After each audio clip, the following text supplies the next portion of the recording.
so let's go over the philosophy of art. The art is the approach, the reframe, or the refocus, the redirection, and the transition. So in the first part of this, the approach, we're approaching prospects over Messenger. It's really an art of its own. Okay, you can't really rely on any scripts. You can't open up any, I don't care if you're communicating over cold email or if you're communicating over LinkedIn or Messenger, or the examples that I've shown you in the previous videos of being able to reach out so easily and send like a canned message. Really, when you're initially approaching somebody, you should not be using any kind of specific templates. You should not be copy pasting. Let's start with the laws of what not to do. Now, law number one, you should not send more than 25% of your new messages to people who are not your friend. Now, this is Facebook specific. It's a direct violation of Facebook terms and something that can get you suspended if you overdo it.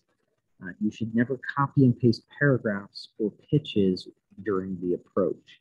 It's not the time to be blasting people with your offer. Cold DMing your pitch to everybody is terrible spam, and Facebook's going to come down on it hard.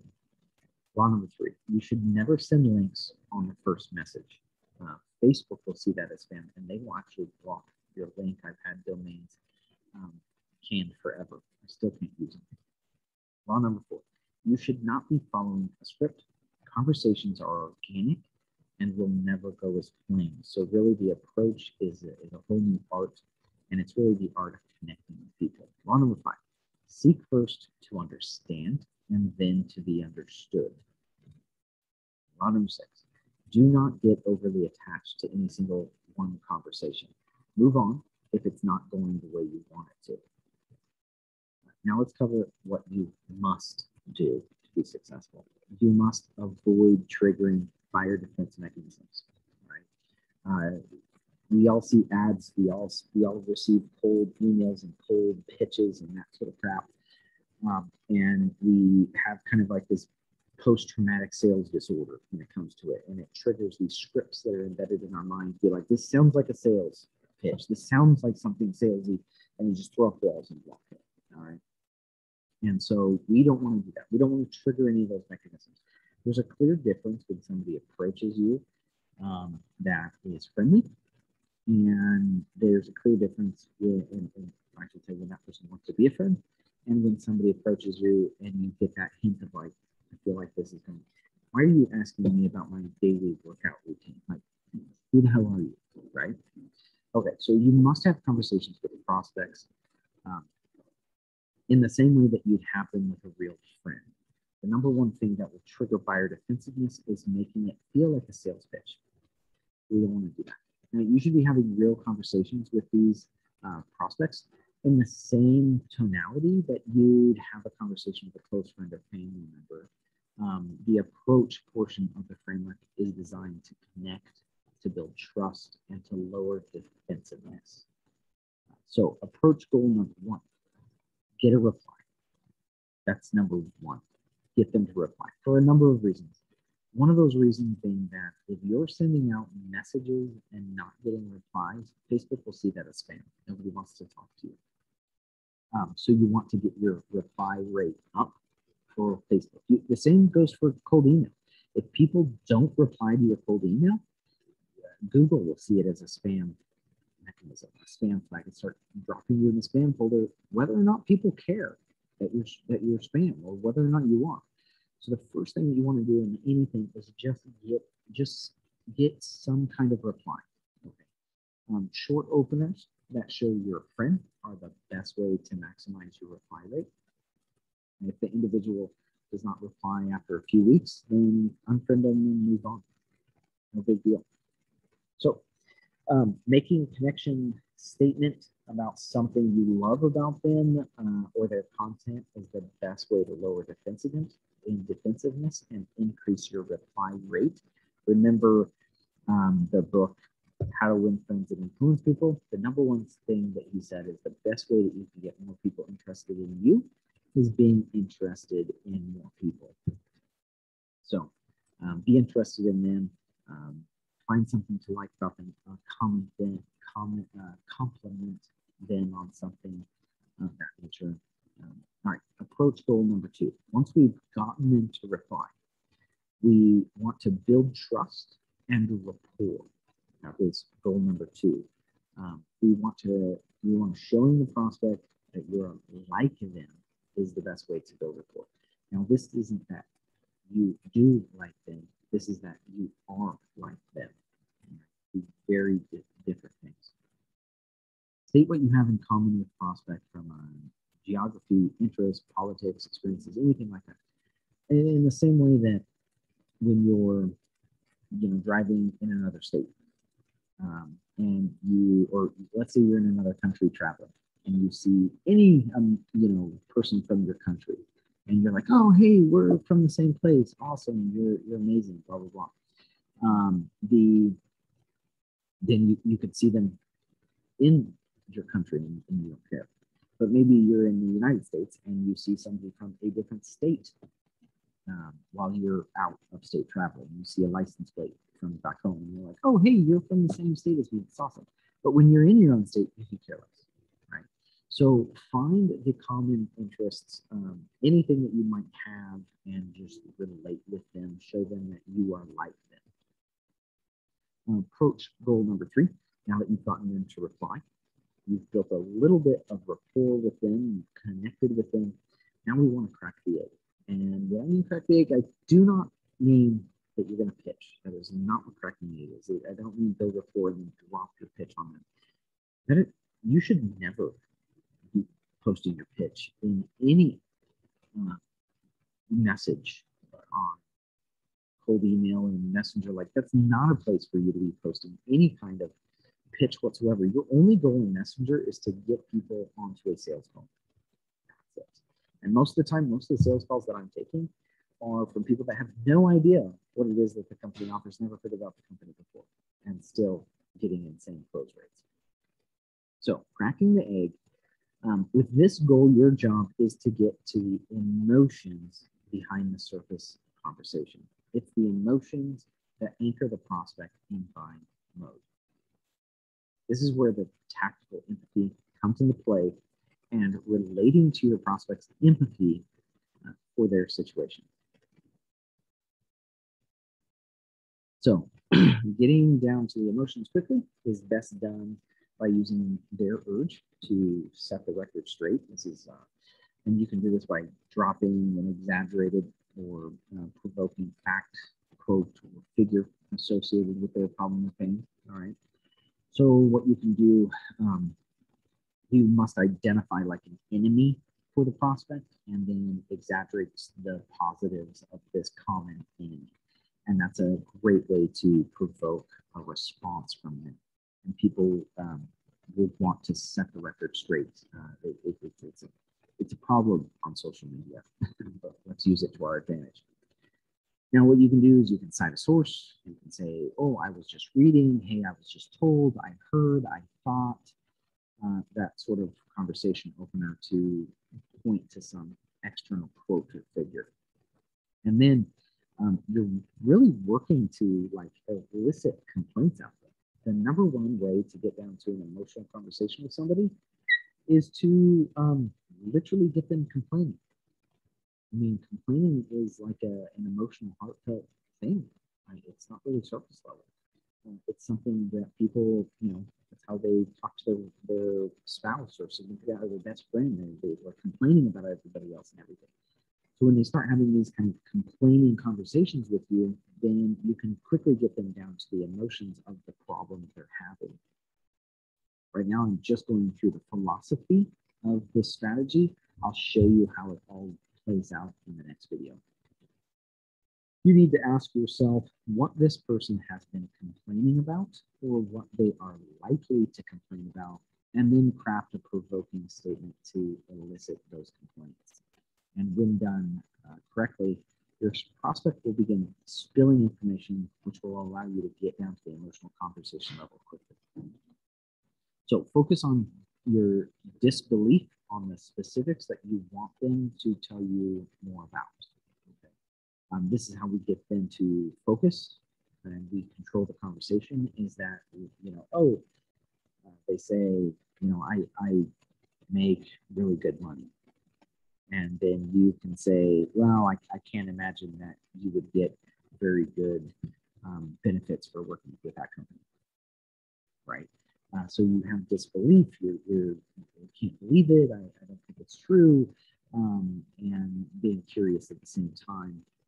And when you frame your disbelief around a certain topic, that's what they're going to elaborate on. You can't tell me that it took that long to build that. There's no way that you were able to make that much money. They would never allow somebody to do that, right? These are the kind of statements you're looking to state for disbelief. Then get them to focus on their emotions. And really, this is something that I struggled with a lot getting started.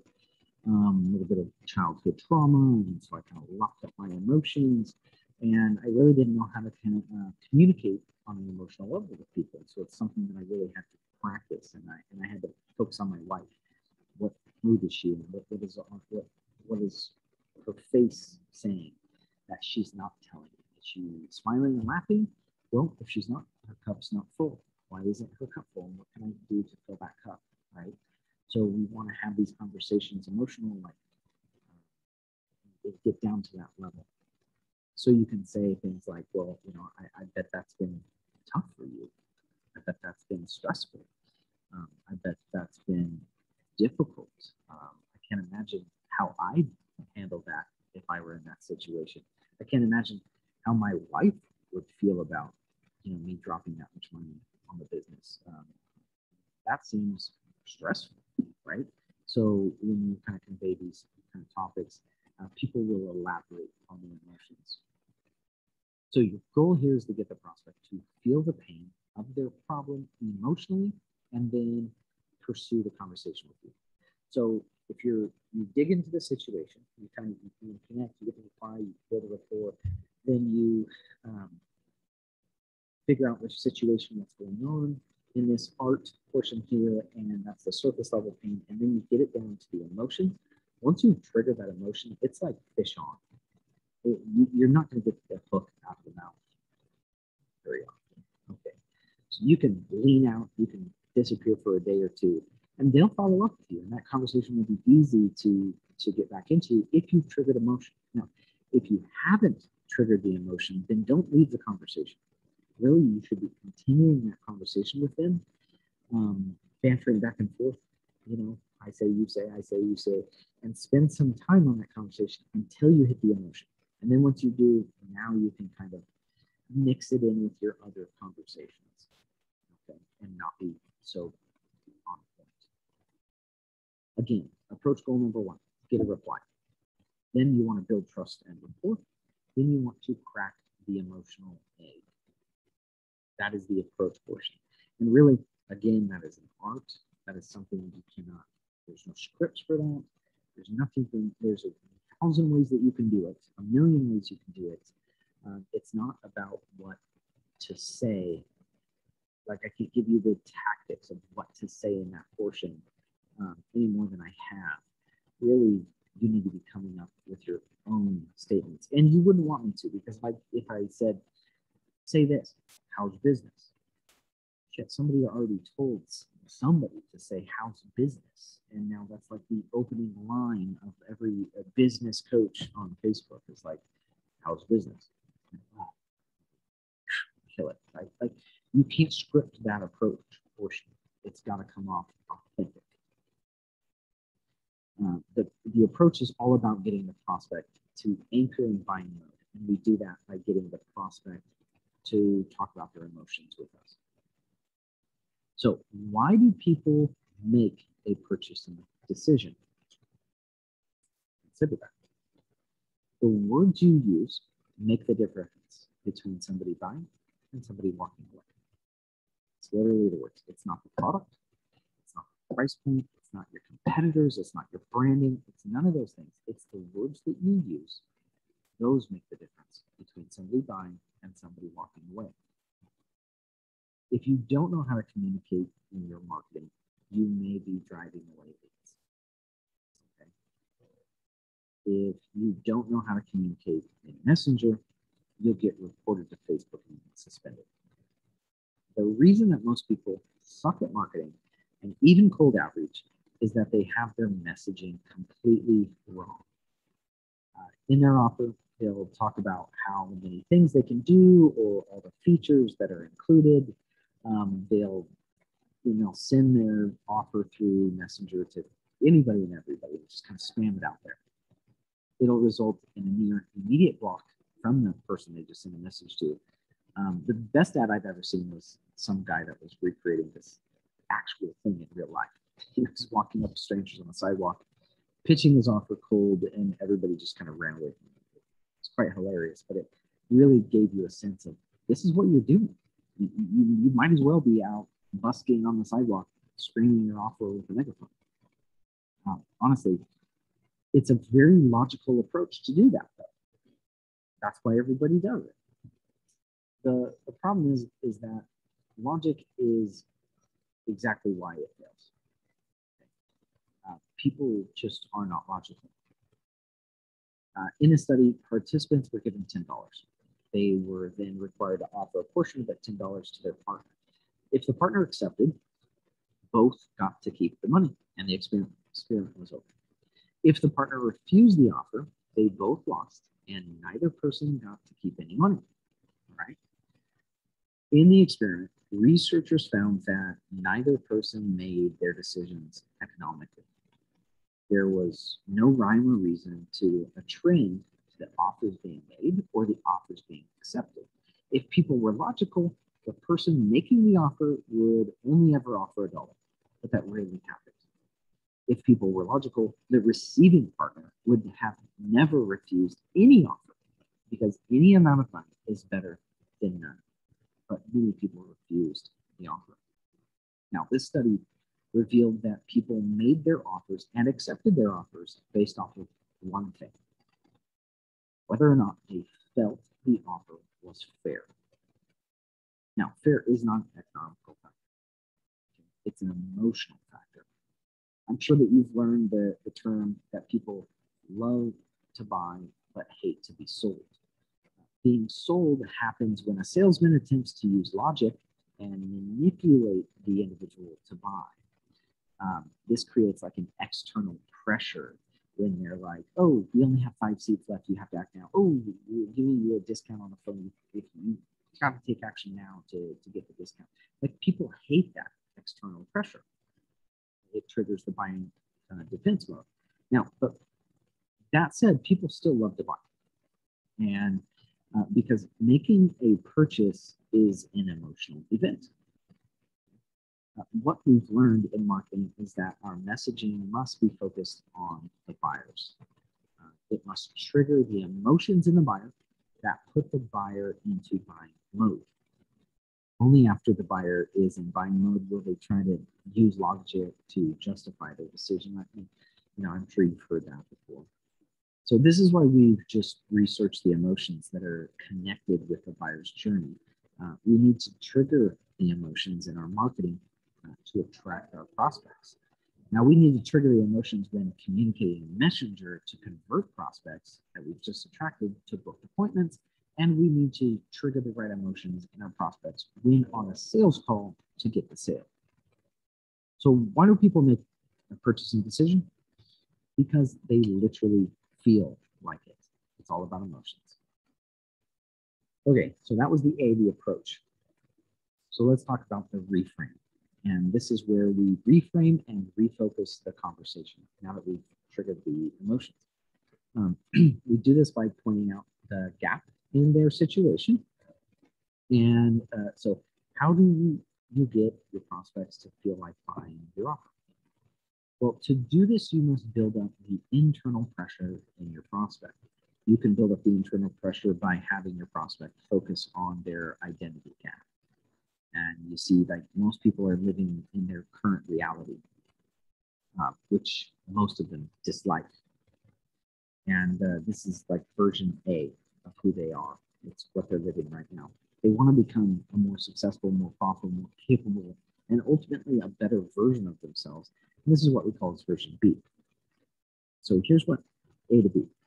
Now, if the individual does not see a clear path, obviously what you're looking at is a squiggly line, there's no clear path, then they will have no hope that they can accomplish the transition, and they won't buy.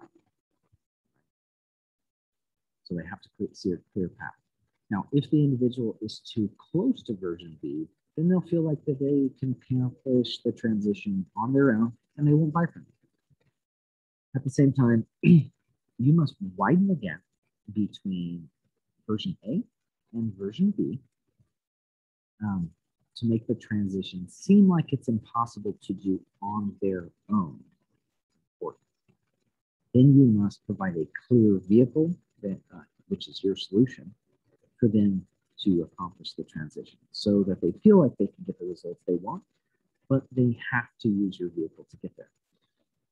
So if the buyer truly wants version B and truly feels that they cannot accomplish it on their own and feels that your solution can help them get there, then they'll feel like an internal pressure, like I've got to take action. I want to accomplish this version B, and I'm so far away from it, I'm not going to be able to do it. But here's a vehicle, and it's the only vehicle that I can see that's possible of actually transitioning this gap so I can accomplish version B. And if they feel that internal pressure, then they'll buy. Now, how do we ensure that they will take action right now? Well, I need to think about it. And that's the most common objection that salespeople receive. I need to think about it. In order to get your buyer to take action right now, we need to use two motivations, not just one. And I love this analogy. It's every day in Africa, a lion chases the gazelle. If the lion catches the gazelle, he gets to eat. If he doesn't catch the gazelle, he'll chase again tomorrow, or he might just decide to rest. The gazelle knows that if he gets caught, he dies. He does not get a second chance. He does not get to rest. If he gets caught, he dies. Some people are motivated like a lion with a desire to accomplish something. Some people are motivated like a gazelle with the fear that if they don't do something, they will die. Fear and desire are the two reasons that people make the decisions to buy today. And that's what we call urgency. So we want to, in the reframe, we want to create this gap, and then we want to show them urgency that they need to take action. And once we've done that, then we've really got them in this position where we can now transition the conversation from messenger to a booked meeting. At this point, you've hooked the prospect. You can lean out of the conversation and they will actually pursue you. I've leaned out for days at a time and had people follow up. Hey, can I get that appointment? Can I get that appointment? Okay. The prospect will want to pursue you to find a solution to their problem. And you can provide them the light at the end of the tunnel, which requires a phone call for them to solve the problem.